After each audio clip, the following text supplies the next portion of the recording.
Chapter 9. Then verily the first covenant had also ordinances of divine service and a worldly sanctuary.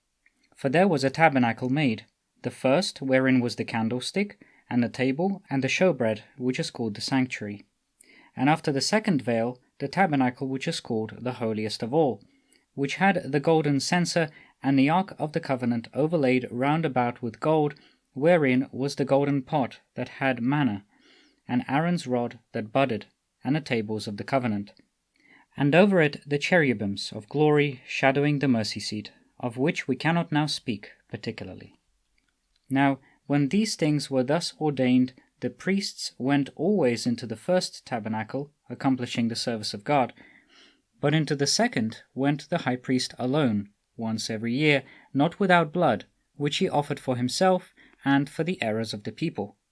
The Holy Ghost this signifying, that the way into the holiest of all was not yet made manifest, while as the first tabernacle was yet standing, which was a figure for the time then present, in which were offered both gifts and sacrifices that could not make him that did the service perfect, as pertaining to the conscience, which stood only in meats and drinks and divers washings and carnal ordinances imposed on them until the time of Reformation. But Christ being come an high priest of good things to come, by a greater and more perfect tabernacle, not made with hands, that is to say, not of this building, neither by the blood of goats and calves, but by his own blood he entered in once into the holy place, having obtained eternal redemption for us.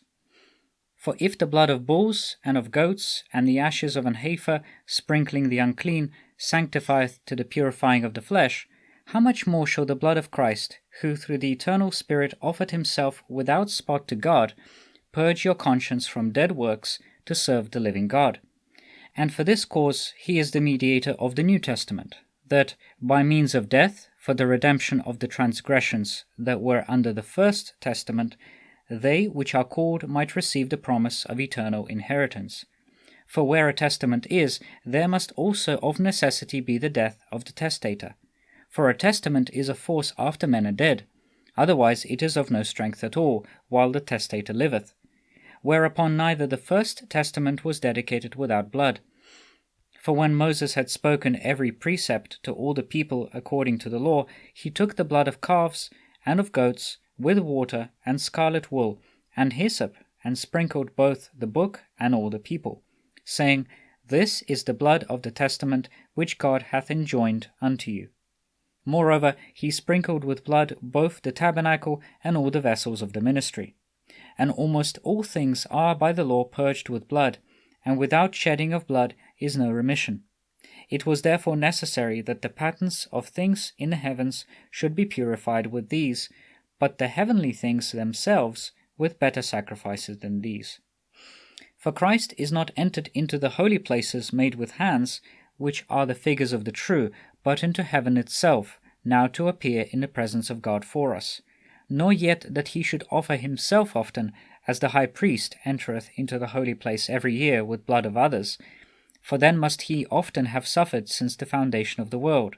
But now, once in the end of the world, hath he appeared to put away sin by the sacrifice of himself.